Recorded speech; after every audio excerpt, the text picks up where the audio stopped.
all of us. From every walk of life, doing what we do, making what we make, loving who we love, giving what we give, thanking what we're given, praising what we believe, fighting what we fear, wanting what we want, speaking how we speak, and telling of the stories we tell one another, each of us shaping, evolving, reaching for the ideal of this great experiment that is we the people, that is our country with the word hope as fresh on our tongues as it ever was.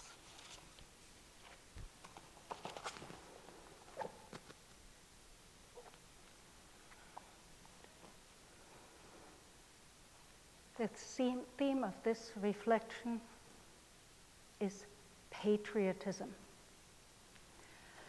That is actually a tough topic for me, and yes, I know I chose the topic myself, but those of you who know me may have noticed that I tend to not usually choose an easy path, and hopefully one that is meaningful. So here we go, patriotism.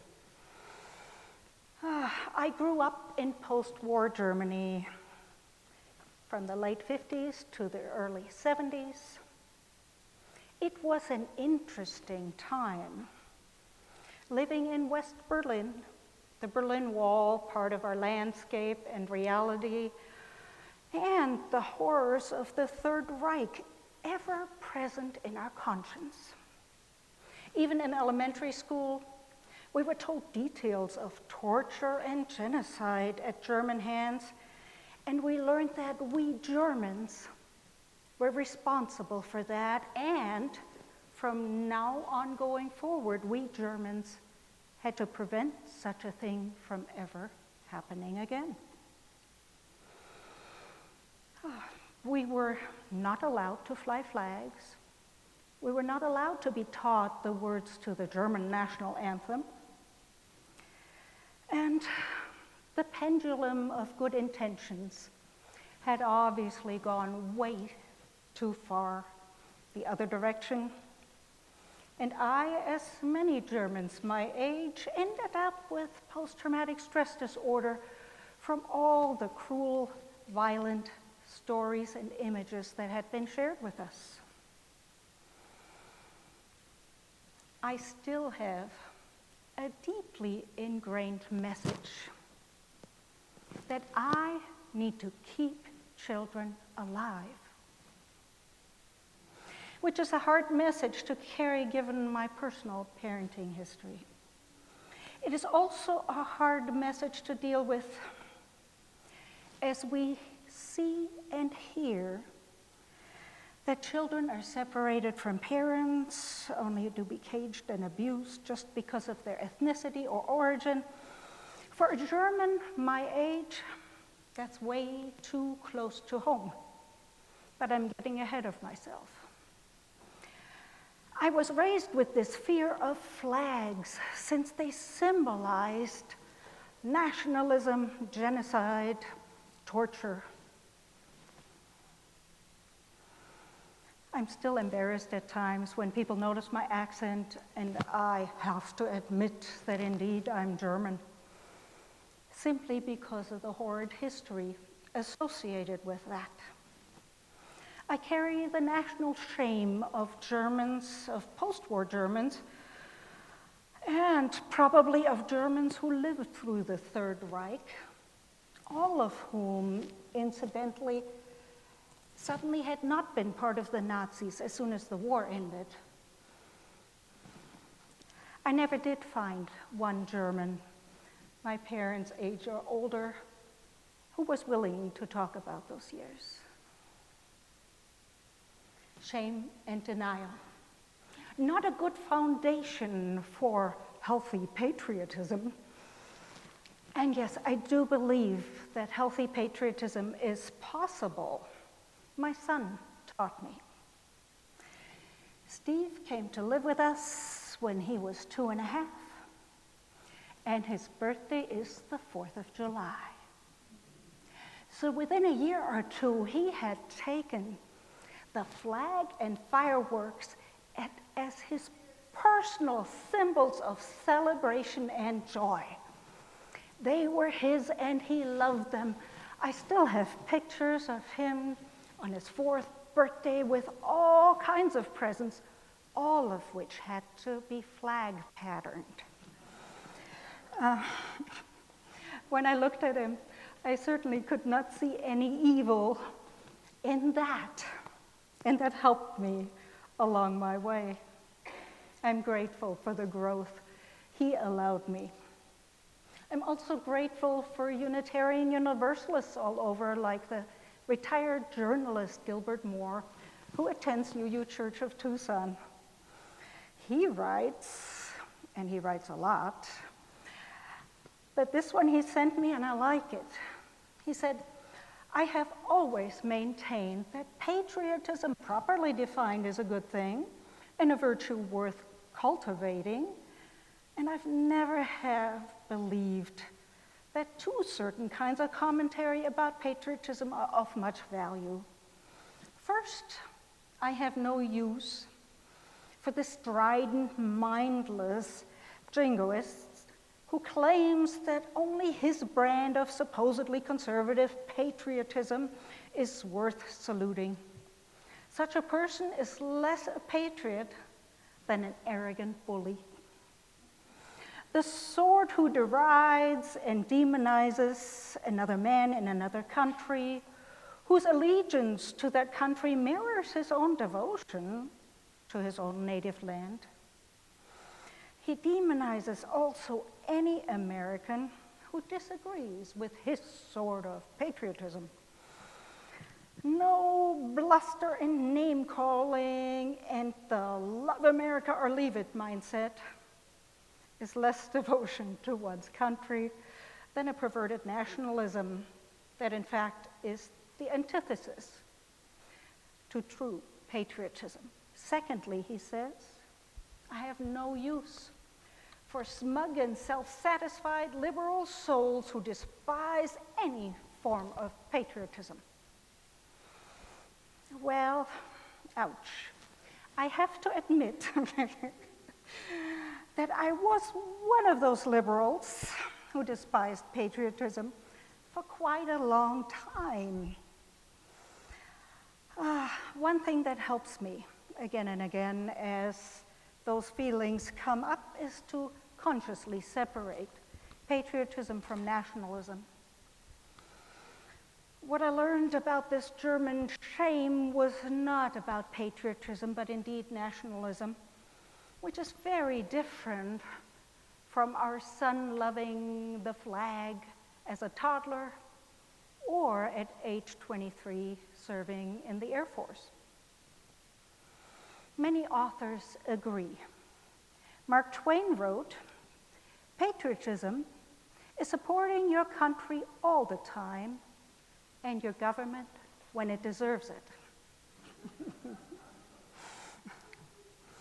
The American author Barbara Ehrenreich stated, no matter that patriotism is too often the refuge of scoundrels, dissent, rebellion, and all-around hell-raising remain the true duty of patriots.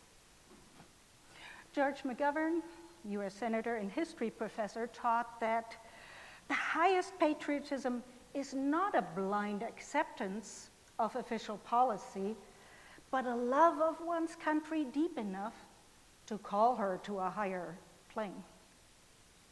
Charles de Gaulle, French general, writer, and statesman, proclaimed, patriotism is when love of your people comes first.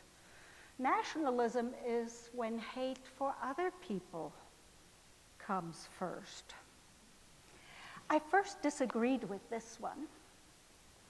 Love for your people comes first. Aren't we supposed to love everyone? Don't we value and respect all? Yes, we do. But then I looked at my life and my feelings, and I had to admit, as a human being, I do feel closer to those I know. I feel closer to those I have some things in common with. So, accepting myself and my limitations was important on that score. I will feel closer to those I know, and based on my behavior and attitudes this morning, as I also watched the American women's soccer team win the World Cup yet again, 2 years in a row, I have to admit that I indeed have strong feelings for these, my fellow Americans. I am an American by choice, becoming an American in the early 1980s as soon as I was able. Indeed, I love this country.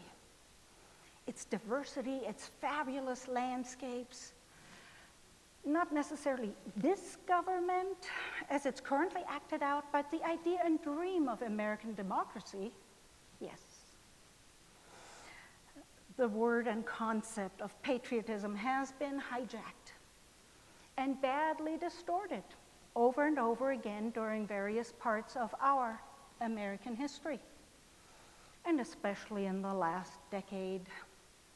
It started when a TV show host named Donald challenged President Obama's birth certificate. And it continues as the birthplace of presidential hopeful Kamala Harris is already being questioned.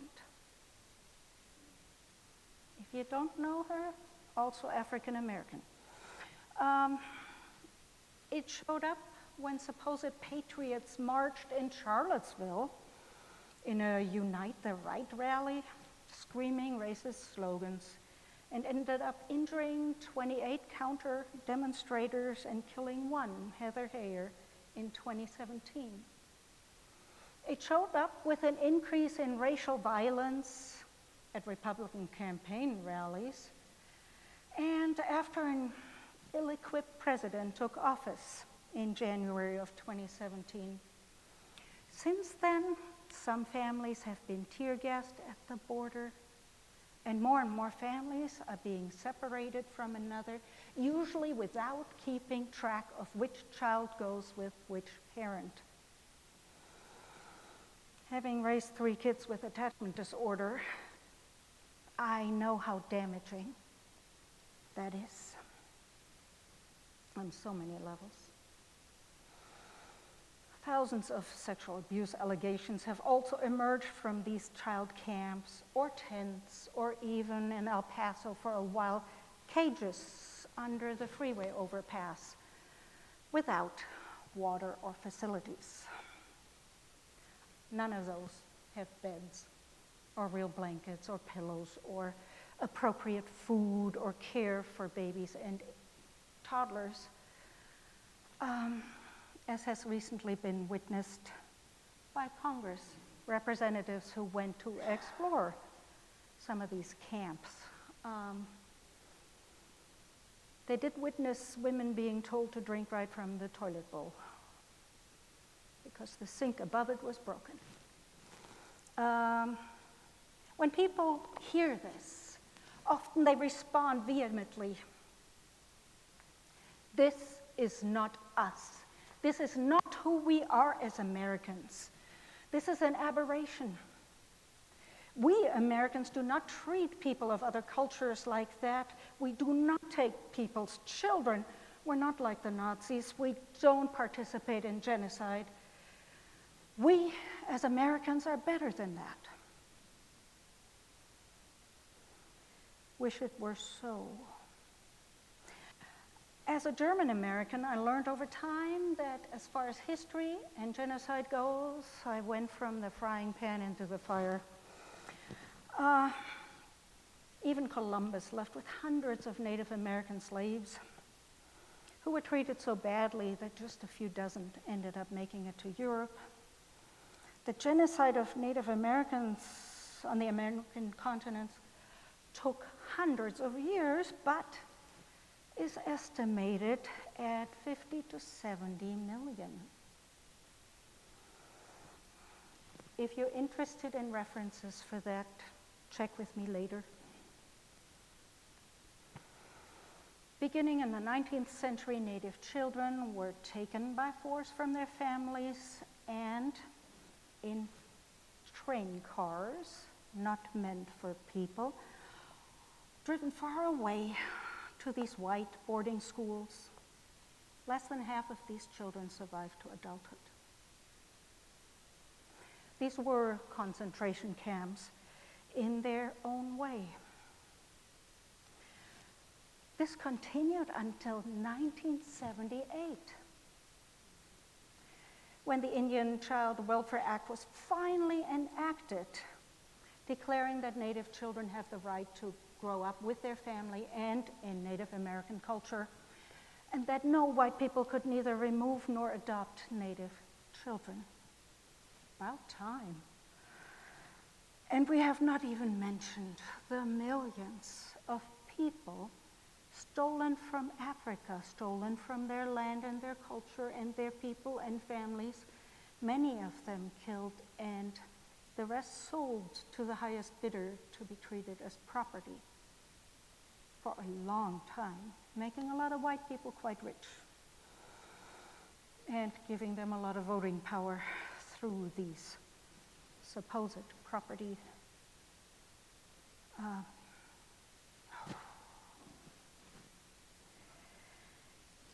This advantaging of African Americans has been systematic long after slavery stopped. It continues today. And if you want to just check the statistics of incarcerations, of police violence, you will find that people are being treated quite differently. And if a white person might be charged with a misdemeanor, a person of color is almost always charged with a felony because after that, they can't vote. No matter how long their prison service is, and usually it's ridiculously long. This is a flawed country. Is this negative talk that I dare to spout here treason? Does this list of American atrocities sound like I am not patriotic? I say no. Seeing who we are with our history and our present is a basic requirement of loving our country. Open eyes are important to self-esteem or country esteem. Senator John Kerry said, when Americans stand up and speak their mind and say America can do better, that is not a challenge to patriotism, it is the heart and soul of patriotism. And novelist James Baldwin said, I love American more than any other country in the world, and exactly for this reason. I insist on the right to criticize her repeatedly. Edward Abbey, a Tucson-based environmentalist, novelist, and essayist, agrees. He says, a patriot must always be ready to defend his country against his government.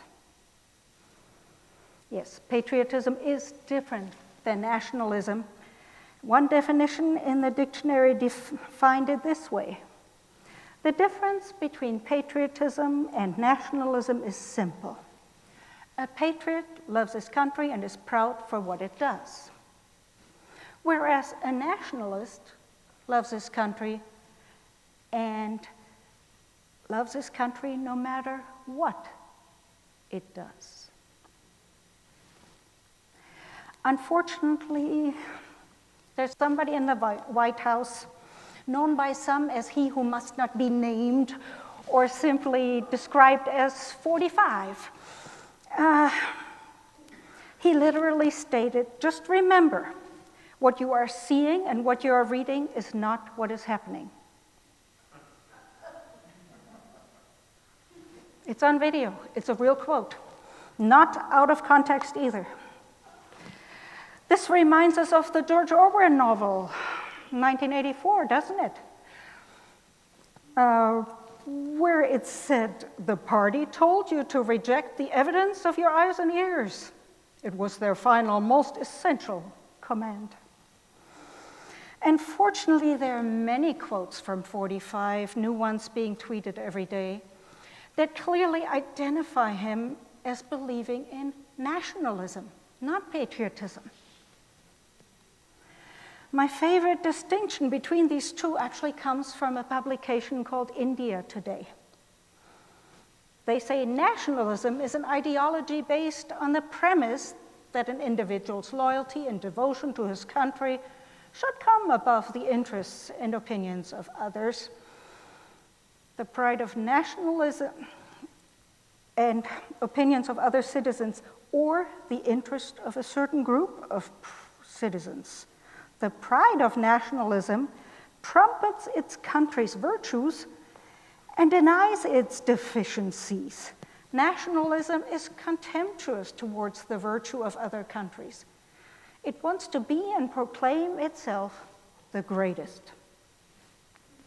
They say patriotism is being proud of a country's virtues, but with an eagerness and readiness to correct its deficiencies to be better.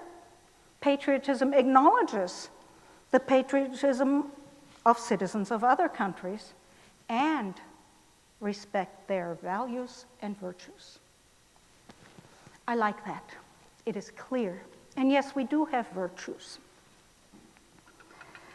Supporting our women's soccer team may be one of those virtues. It certainly was fun. Even though the winning women still get a fraction of the money that the losing men's team gets. Literally like 7.5% of what men get. That calls for another virtue or two. Maybe justice seeking, maybe engagement on justice issues and speaking up to have this world become more just. Our system of government is supposed to evolve, and yes, the arc of the universe still bends towards justice. If we hold true to those virtues, as our Unitarian foreparent Theodore Parker foretold in the 1850s.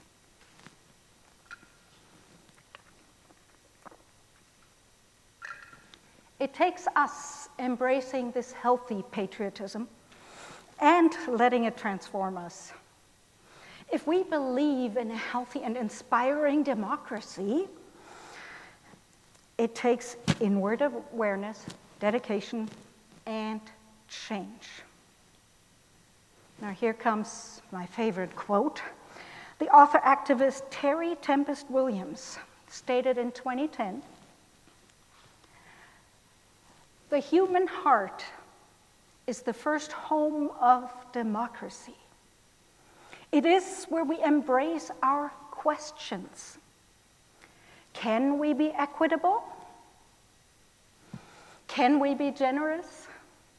Can we listen with our whole beings, not just our minds, and offer our attention rather than our opinions? Do we have enough resolve in our hearts to act courageously, relentlessly, without giving up ever, trusting our fellow citizens to join with us in our determined pursuit of a living democracy?" Wow, she's awesome. The author and visionary Palmer Parker, also expressed this in a 2011 book called Healing the Heart of Democracy, a courage to create a politics worthy of the human spirit. There are 5 keystones he defined, key habits of the heart. 1, understanding that we're all in this together. We're interconnected, as our 7th tradition reminds us of.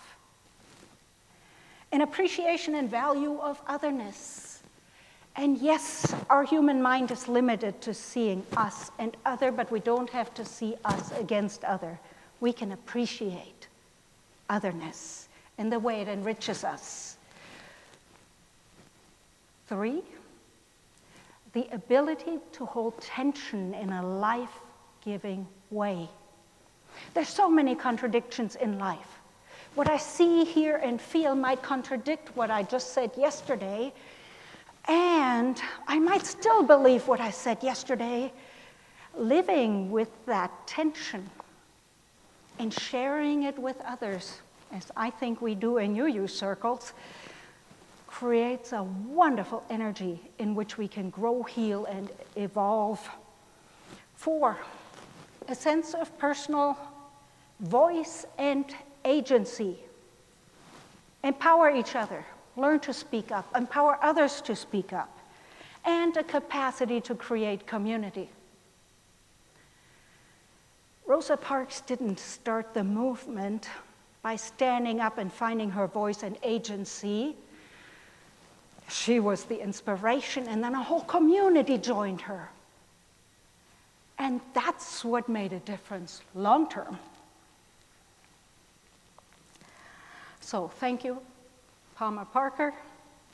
If we commit and engage to participate in this American democracy, we as a country and we as individuals can grow and heal with honest self-awareness and positive, healthy patriotism. May it be so. Amen. And blessed be.